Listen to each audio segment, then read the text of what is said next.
In today's video, I'm going to show you the easiest and safest way to buy Bitcoin in 2025, and look, right. Buying Bitcoin in 2025 is easier than ever. But if you don't do it the right way, you could lose all your money. So this video is walk you through step by step the best way to buy Bitcoin in 2025. I'm going to start by talking about what I think is the most important thing, which is choosing the right exchange to buy Bitcoin in 2025. You might think that all Bitcoin exchanges are created equal, but that couldn't be further from the truth. So let me walk you through some of my top considerations. So if you're new to crypto, I recommend sticking with one of the more popular and established exchanges out there. These include Coinbase, Binance, Kraken, and Gemini. They've been around for a while, have high trust scores, and have yet to experience any major breaches. However, that's not to say they're perfect. Many of these exchanges have experienced downtime or outages in the past, which goes to show that no exchange is completely immune to problems. That being said, if you are going to use one of these more established exchanges, make sure that they're actually available in your country. I know someone who tried to sign up for Gemini and realized that it's not available in his country. But he didn't realize that until he went to go sign up for the account. So just double check that before you get too excited, if you're looking for something a little bit different. There are also some newer exchanges that are becoming quite popular. For example, Bitstamp is a European-based exchange that launched in 2011, but recently got a huge influx of capital from investors and their trading volume is growing every single day. Another exchange that I've been hearing a lot about is River Financial, which was founded by ex-employees of Coinbase. River Financial doesn't store any of your crypto for you. Instead, they actually give you your private keys so that you have full control over your crypto at all times. Then there's MoonPay, which is a UK-based exchange that was founded in 2019. It has a very clean UI and UX and allows users to buy crypto with a credit or debit card instantly. The downside to this instant purchase is that you be paying a much higher fee compared to if you were to use a bank transfer. And then finally, there's Nexo, which is a newer platform that offers its users the ability to earn interest on their crypto holdings. Once you've chosen your exchange, the next step is to create and verify your account. Now, I know that we live in a world where everything is instant. We expect things immediately. But unfortunately, verifying your account is not instant. It takes time. Don't skip this step because you're trying to buy Bitcoin immediately. Know your customer or KYC is a common practice among regulated cryptocurrency exchanges that helps them verify your identity and confirm that you a real person. This is important for several reasons. First, it helps prevent fraud and identity theft.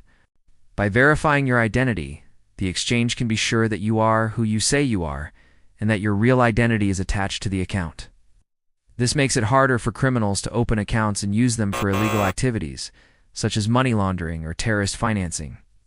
KYC also helps exchanges comply with anti-money laundering laws and regulations. Governments around the world have strict rules against money laundering, and terrorist financing, and exchanges are required to follow these rules. By verifying their customers' identities, exchanges can help ensure that they are not being used for these activities. Additionally, KYC can help protect both the exchange and its customers in case of disputes. If there is a disagreement between the exchange and a customer about the use of an account, having verified identities can help resolve the issue more quickly and fairly. Overall, KYC is an important part of doing business in the cryptocurrency industry, and it helps to ensure a safe and secure environment for everyone involved. The last thing I want to talk about when it comes to choosing an exchange is fees. Fees are probably the most important thing to compare when you're looking at different exchanges because the fees vary wildly. A lot of exchanges advertise zero trading fees, but there's almost always some sort of hidden fee somewhere. For example, the exchange might charge a flat fee for each transaction, or they might charge a percentage of the transaction. Some exchanges also charge fees for deposits and withdrawals. So make sure you read the fine print and understand all of the fees associated with an exchange before you sign up. Also, don't forget to factor in the fees that your payment provider might charge. For example, if you're using a credit card to buy crypto, your credit card company might charge a fee for the transaction. So make sure you understand all of the fees involved before you complete the purchase. After you've chosen an exchange, created an account, and deposited money into your account, you're ready to buy Bitcoin. When you're buying Bitcoin, One of the decisions that you're going to have to make is whether to buy Bitcoin instantly at the current market price or to place a limit order. Limit orders allow you to set the price you're willing to pay for. Bitcoin in the order will only execute if the price drops to your specified level. If you want to buy Bitcoin instantly, then you're going to use a market order. If you want to set a price target, then you're going to use a limit order. Now, it's also worth noting that while many exchanges make it easy to buy Bitcoin with a credit or debit card, it's generally less expensive to use a bank transfer. So you might want to consider transferring money from your bank to your exchange account before placing an order. Once you've purchased Bitcoin through the exchange, it's generally a good idea to transfer it to a secure wallet where you have control over the private keys. In other words, if you bought Bitcoin on an exchange, that Bitcoin belongs to the exchange.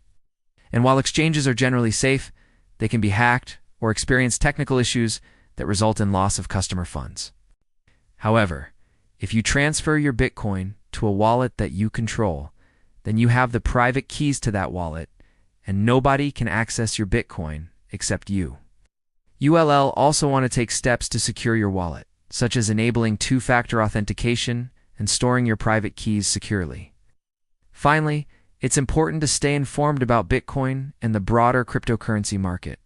Keep up to date on industry news and developments that could impact the value of your investment, and be prepared to adjust your strategy as needed. Consider setting up price alerts so that you're notified when prices drop to your target levels. That's it for now. Thanks for watching. Let me know what you thought. Do you have any questions? Leave them in the comments below, and I'll see you next time.